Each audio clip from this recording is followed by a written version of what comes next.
Well, Kyle, if you think that this strategy is going to work, then please, by all means, do this. I'm sorry, all the charity is gone, all the sympathy is gone, and I have to come to a different conclusion now. My conclusion of you could hold these people's hands and walk them through it and talk to them like they're reasonable and work it out. It just didn't work. It just didn't work. And that's why you see a much more bold, aggressive style out of me where I'm like, fuck these people and the horse they rode in on. Because if what I did before didn't work, okay, I got to try a different approach now. That right there, my friends, was just a small sample of Kyle Kulinski's conversation with Emma Vigeland the other day. It's a clip that went viral because apparently Kyle has gotten it in him that the proper way to win back people is to be a jerk and go after them and attack them, all that type of stuff there. But of course, this Kyle Kulinski, Joe Rogan situation, which of course Joe Rogan has not responded to because I can give Joe Rogan at least enough credit to know that Joe Rogan probably thinks this right here is a load of BS, or Joe may be on another one of those DMT highs. Who the hell knows? It seems to me like this right here is once again just another failed attempt at trying to be, well, Kyle. And what I mean by that is brainless, spineless, and also to go on top of that, extremely smug. Anytime I think of Kyle Kulinski, I always think about that tweet of him not knowing what farms look like. Even though obviously it's overhead, he's in a plane, never having seen land before, which, by the way, tells you the average thought process of the average leftist in this country. Leftist, not classical liberal. Trust me, classical liberals are beginning to wake up as well. You start to notice that what it is that this guy is not exactly, how do I say, as a culturally knowledgeable as he says that he is. There's a video out there where a guy explained exactly the real problem with leftists in the United States. And of course, he did this by using the example of the Spanish-American War and why it was that the left-wing faction lost that war, even though the conservative right-wing nationalist faction actually had some left-wingers in there. It's because the nationalist side of the aisle actually loved their country. They understood their country, where it is that the leftists, on the other hand, had a much, much more international worldview. I may do a video on that, but if I do that video, it will probably be on the third channel that I plan on creating next year. Still, though, the point is this right here. Kyle Kulinski is somebody who is known for, let's just say, his very, very bad takes. I mean, seriously, this right here was the same guy who actually suggested that Joe Biden blackmailed Joe Manchin to get votes. This is the policy wonk of the left, okay? The policy wonk of the Democratic Party. Keep that in mind, guys, as we talk about this. But here's the thing that Kyle does not seem to understand. In order to properly win people over, this right here is something that I've resorted to asking liberals out there. If you want me to be on your side, if you want to actually win me over, why not be nice? Why not be cool? Why not actually sell me something rather than just attacking me? I mean, seriously, this Kyle Kulinski, Joe Rogan situation has got little memes and little videos out there like what you're going to see now. And voted for the wrong politician, a sin that won't be forgotten. The people who were criticizing Joe as being right-wing were correct. You're barely a comedian at all anymore. You're a total partisan hack, and it's embarrassing. What's a psyop at this point, Joe, is your show. The psyop is this bull that Trump is actually cool. Not Junior, like my... Guys, is it just me, or does he not look like some gay version of Randy Marsh or something? I don't know. Now, obviously, guys, I cannot play all of that because I may get a copyright claim, but of course, some of it is still playing here in the B-roll footage. The truth be told about Kyle Kulinski and Joe Rogan, or this Kyle Kulinski beef with Joe Rogan, is that that's actually been going on a lot longer than you might would think. So Kyle Kulinski went on Joe Rogan, I think back in 2018, then he went back on in 2019, back when Joe Rogan was still a bit of a Bernie bro. Now, here's the thing about Joe Rogan. Joe Rogan, and I'm not really truly a fan of his because I can already hear somebody saying, especially somebody who's a fan of Kyle, will come in here and say that, oh, you're just a Joe Rogan fanboy. Actually, Joe Rogan lost me back in 2014, 2015 time frame when he basically got on his knees and let Ronda Rousey take a crap in his mouth. I've never really and truly felt that Joe Rogan was a serious person outside the conversational podcast world or somebody of any deep intellectual thought. However, what I will give Joe Rogan credit for is not only the fact that he could kick somebody's ass, but I will give Joe Rogan the credit in saying that he's probably somebody who's very, very fun to have a podcast with. And of course, his podcast reaches a lot of viewers, which is exactly what you would want to do if you want to win elections or win people over. You want to be nice. Kulinski goes on Joe Rogan, and what does he do? he gives his little spiel. That, of course, eventually Joe Rogan has Ben Shapiro on. He has Steven Crowder on. He had Bernie Sanders on at one point in time. Joe Rogan actually has had more left-leaning people on his show than he has right-leaning people, because Joe is a little bit more left-leaning. But, of course, shortly after Biden got in office, next thing you know, Joe Rogan became what? He became the target of CNN. It was over the whole ivermectin COVID thing. And, of course, also to go on top of that, there were also a lot of other things that were said about Joe Rogan that weren't exactly true. I think what shifted Joe Rogan to the Trump side of the aisle, which, by the way, took him a very long time to do. He didn't endorse Trump until the day before the election. We could have used that endorsement a week before, Joe. Thank God Trump won anyways. But the truth be told is this right here. Joe Rogan has never been a Trump supporter, and he never will be a Trump supporter. That is, of course, unless people like Kyle Kulinski, who claim that they're going to be mean going forward, turns him into a Trump supporter inadvertently. I'm beginning to think that what the hell is really going on here is that Kyle Kulinski is just looking for somebody to hate, somebody to fight, somebody to hate on. Probably because his overall viewership is down, and probably because he knows that his subscribers are not exactly tuning in to watch his show. And also to go on top of that, ever since he's gotten with Crystal Ball, who, by the way, looks more and more and more like a man every day, like Bruce Jenner, and Kyle looks more and more and more like a girl every single day. I'm pretty sure you guys can see where we're going with this. By the way, Crystal Ball was somebody that he publicly called a freaking moron.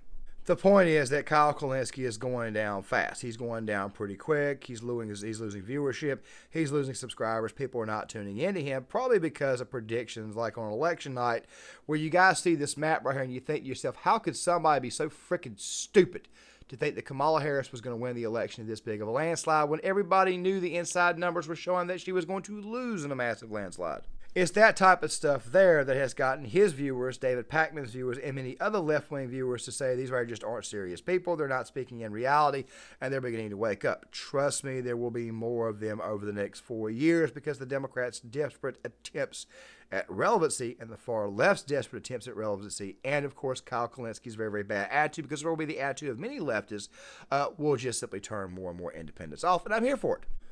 But back to Joe Rogan.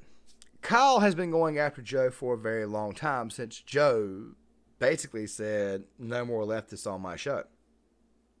Let's look at some of these. Rogan is really all over the place politically. You know, depending on the day, depending on who he's talking to, he'll give you something that is at a far right field and far left field. But every now and then, you know, his normie instinct, that's who he is. He's Joe Rogan. He's like the average Joe, minus the fact that he's a gazillionaire, of course. But like, his normie instinct will kick in, and it'll piss off all of the right-wingers in his audience and some right-wing commentators. And we're drinking Bud Lights, ladies and gentlemen. Sorry, guys. Sorry. We're fucked. There's nothing wrong with it. People are so... Cheers, sir. Cheers, brother. People are so silly. We were just talking about how silly it is. One person made a really stupid decision, and now everybody's decided that Bud Light is the enemy. Not getting it. Wrong. They're so outraged. They're so like, oh, how dare you, sir? You drank a Bud Light? Oh my God, I need to see that again. Show me your faces. And now everybody's decided that Bud Light is the enemy. Not Totally getting it. wrong. He's totally Go ahead. wrong. Yeah. This is. Yes, Kyle, most people are politically all over the place.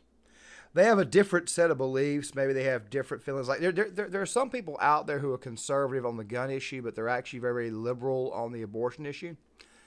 And I'm kind of conservative on both, but of course there are people like that. There are also people who are very, very liberal on the topic of national security, yet they're very, very conservative on the abortion issue. People have got a wide range of beliefs. They normally vote for a party because it best represents most of their values or maybe all of their values. So this right here, once again, as you guys can see, is just Kyle Kulinski not having any common sense. But then again, at the same time, though, I have to also bring up the tweet that he posted when he was in that airplane hovering over the United States. I think it was over the state of Colorado at that point in time. Kyle's a suburbanite. Kyle's somebody who's been living in a very, very wealthy environment. So obviously we can expect him not having any knowledge of what a farm actually looks like. But then again, at the same time, though, parents, when they used to parent, they would make sure that their children knew what these facilities looked like, so that way they would better learn to respect said facilities when they got older. But there's more. Have, you know, the podcast landscape. the somewhat comedy oriented, but also political oriented. You got the Joe Rogans, you got the PBD podcast, you got the trigonometry podcast and stuff like that. And look, you got to call a spade a spade. A lot of these outlets sort of portray themselves as, no, we're just real, reasonable people having reasonable conversations. And we're like centristy and stuff, bro. We're not like ideologues, bro. But at the end of the day, they may call themselves centrists or moderates, but they just end up effectively helping Trump and the right wing. Seems more to me like Kyle is just good old-fashioned upset with Joe. I mean, to the point to where even the Bruce Jenner lookalike that he sleeps with every night is probably getting a little bit bored by it.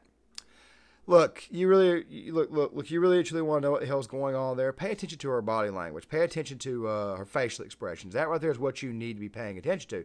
Of course, crystal ball, she will also be struggling for relevance in the next few years, too. I mean, there's not that many compilations of her getting absolutely destroyed in debates on the internet, but of course, the one that does come to my mind is the one with Candace Owens. Like I said, these people are fading. They're fading fast, and they're looking for any form of relevance. So, of course, they're going to go after Joe Rogan, who happens to have one of the biggest podcasts, maybe the biggest podcast in the country at this moment in time. So, no, I'm not surprised that Kyle Kulinski is obsessed with Joe Rogan. And pretty soon, it's going to look like it's completely, totally unhealthy. Almost to the point where you might think it's WWE, but then again, at the same time, if you guys remember correctly, and I'm going to bring Jink up again here in a little bit, there was a time when Jink Younger had said that he could take Joe Rogan in a fight. There was a time when Jink Younger started attacking Joe Rogan, calling him alt-right and right-wing. That was right after the whole vaccine situation. That's the whole ivermectin stuff. Jink went on Joe Rogan too. Joe Rogan was open to having Jink back on the show. Like I said before, Joe Rogan has had more left-wingers on his show than conservatives. He has everybody on his show that he can. But if you act like a jackass towards him after the show, chances are he probably won't bring you back on. The podcast landscape, the main purpose of the podcast landscape is for people to have conversations. 2 people, sometimes 3 people. Occasionally there's debate. Sometimes these conversations get a little bit heated. Sometimes people talk about sports. Sometimes people just want to have some fun. I think that Joe Rogan is somebody who just wants to have a conversation with somebody. And I have said this right here before, that typically Joe Rogan's guests are who his listeners learn from. Do you ever wonder why it is the Pat McAfee show always experiences a bit of a spike when Aaron Rodgers comes on? Do you ever wonder why it is that he experiences a bit of a spike when Bill Belichick comes on? It's because people tune in to listen to that person there. It just so happens to be that Joe Rogan is the podcaster, but Joe Rogan does have his own audience. Of course, Kyle Kulinski, like I said before, and you guys obviously saw this, he planned on being much, much more aggressive when it comes to the topic of Joe Rogan. He's probably going to be that way when it comes to podcast bros, and once again, it's probably just going to turn people off. Trust me, Kyle Kulinski will see himself on podcasts over the next 4 years trying to espouse liberal ideals. And of course, he will get confronted on a few occasions. And of course, he will be backed into a corner. And then to go on top of that, you'll see exactly how stupid he really truly is, if you haven't already seen so. He's also got this bit right now. Well, he doesn't have a bit like this right now, but Tim Pool has a bit where he's actually gone after Kyle Kulinski a lot recently. And I think this is absolutely hilarious that he's doing so, because Tim continues to say that Kyle Kulinski's mind is broken. And he doesn't seem to realize that Kyle Kulinski never really had a mind to break. I mean, seriously, during the debate that he had with Razor Fist, one of the very first things he did was he brought up healthcare in the United States and said that this little girl died in a hospital in Boston because her parents did not have the insurance to cover her sickness. Yet the previous week before the debate, the little girl he was talking about, it had actually been reported that said little girl had been saved. She was alive. It was a miracle. And Kyle even reported that the little girl was alive, had survived the ordeal, yet he went through the debate saying that the little girl was dead and bashed the American healthcare system. Very, very, very dishonest person. Or another great example is how Kyle will cite a poll and say that 70% of people are in favor of free healthcare, yet in reality, it's really everybody saying we want free healthcare because we wish our healthcare was in fact free. And then you look at the secondary number, which is, are you willing to pay for it? Or if it costed you this much right here, would you be in favor of it? And all of a sudden that 70% drops down to right around 15 to 16%. He doesn't cite the secondary numbers. Fact of the matter is that Kyle Kulinski has always been dishonest, and people quite frankly know it. So this little bit with Emma Vigeland, which I'll play fully for you guys, so that way you guys can see exactly how deranged Kyle supposedly is, even though he's not really deranged as far as who he always has been his entire life.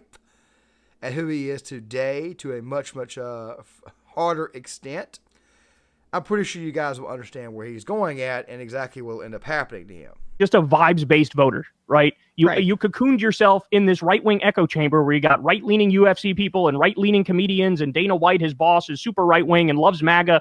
He put himself in this echo chamber. COVID helped to break his brain. And then look at that. He goes full MAGA. And you know what? That makes me look like a jackass because I was the one going in there, taking him at face value, acting kind, holding his hand and walking him through it like he was a toddler on these topics. And then, wow, in retrospect, would you look at that? You completely flipped.